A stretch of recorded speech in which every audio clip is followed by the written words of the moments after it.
الله يو يا قرب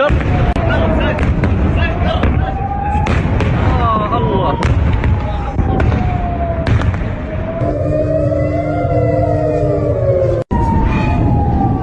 يا ابوي وصلنا طلع. The central nervous system of American naval power in the Middle East has just been hit, and tonight the world is holding its breath as we edge closer to the point of no return. We are receiving harrowing reports from Bahrain, where an Iranian ballistic missile has slammed into the headquarters of the United States Fifth Fleet. Witnesses on the ground describe a scene of pure chaos, massive explosions that could be felt for miles, and a thick, black pillar of smoke rising over the very command center that secures the world's most critical energy lanes. This is not just another skirmish. This is a direct, high-stakes strike on the heart of American military authority in the Persian Gulf. And as the smoke clears, the question isn't just about the damage. It's about what Washington does next in a region that is now officially a powder keg. While the Pentagon and officials in Manama remain tight-lipped about the casualty count, the details emerging are chilling. Beyond the ballistic missile impact, separate reports indicate a precision Iranian drone strike targeted the area just outside the main complex at the exact moment senior commanders were reportedly gathered for a high-level meeting. This suggests a level of intelligence and coordination that should terrify every strategist in the West. By launching a long-range ballistic missile directly at a U.S. sovereign military installation, Tehran has effectively torn up the old rulebook of proxy warfare. This is no longer a shadow war. It is a direct confrontation, and the strategic objective is clear. Iran is daring the United States to either go all in or get out of the Gulf entirely. But the chaos on the ground is only the beginning. As we speak, Israel is fighting for its life against a coordinated, multi-front aerial bombardment that is stretching the Iron Dome to its absolute limit. This isn't just coming from one direction. We are seeing a synchronized swarm of missiles and drones launched from Iranian soil, Hezbollah positions in Lebanon, and Houthi-controlled territory in Yemen. The Houthis have now publicly declared their total alignment with Tehran's axis of resistance, turning the entire region into a single, massive battlefield. In Lebanon, the humanitarian toll is staggering, with Israeli retaliatory strikes reportedly leaving at least 50 dead as the IDF moves to decapitate Hezbollah's leadership. The mood in Tehran, meanwhile, has reached a fever pitch. Thousands of people flooded the streets today, not just to mark the 47th anniversary of the Islamic Republic, but to bury Ali Reza Tangsiri, the powerful commander of the IRGC Navy. Tangsiri was killed in a targeted Israeli strike while overseeing defensive fortifications, and his funeral has been transformed into a state-sponsored display of raw, nationalistic fury. This anniversary wasn't a celebration. It was a mobilization. The IRGC has confirmed that their commander succumbed to his injuries, and the rhetoric coming out of the capital suggests that the Iranian leadership now views this as an existential struggle for the survival of the regime itself. And for Washington, that changes the calculation entirely. While the drums of war beat louder in the Middle East, the political ground here at home is shifting in a way that should deeply concern the White House. A new CNN poll just released paints a devastating picture of a country that is exhausted and deeply skeptical of another foreign entanglement. A staggering 66% of Americans now say they oppose any direct military action against Iran. Even more telling, 71% of the public rejects a proposed $200 billion congressional funding package to keep these operations running. Even more perhaps most dangerously for the administration, 68% of the country is firmly against putting American boots on the ground.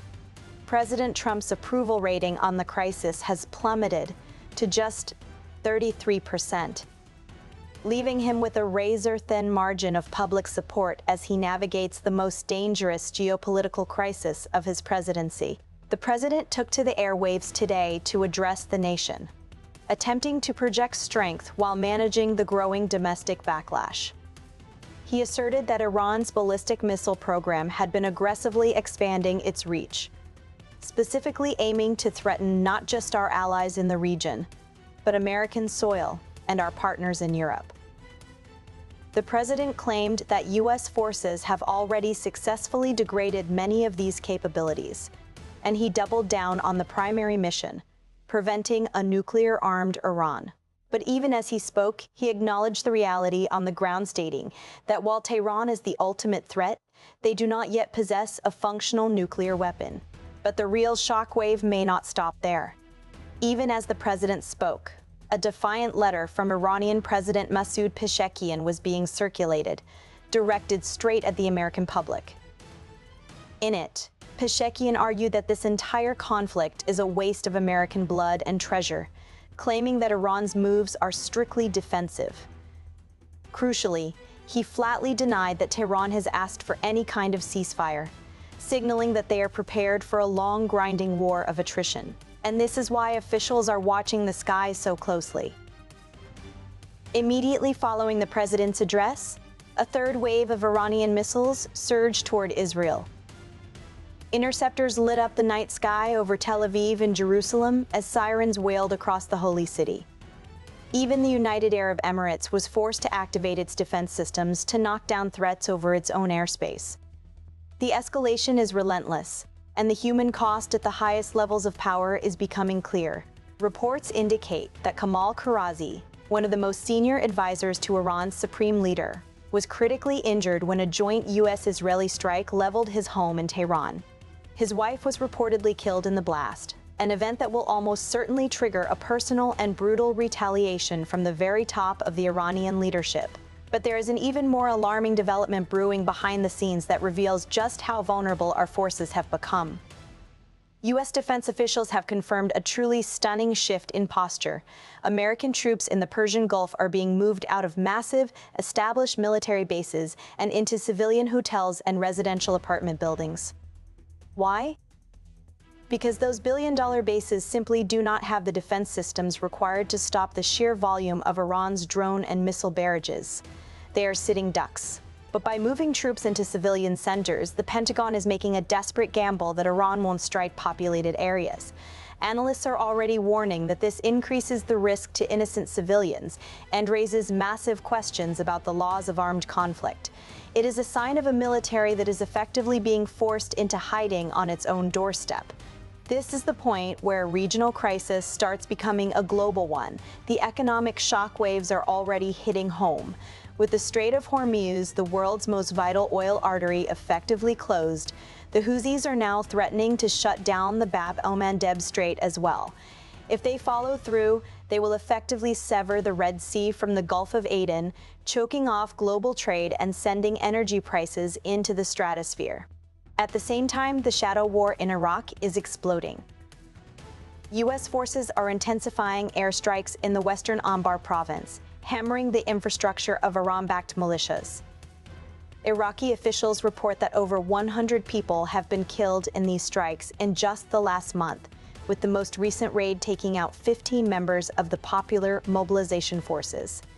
The goal is to cut the supply lines between Iraq, Syria, and Jordan.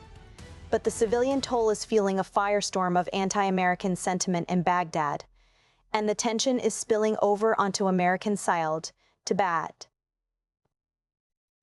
The FBI recently arrested a man in Massachusetts after a high-stakes standoff, alleging he made direct, violent threats against the president on social media.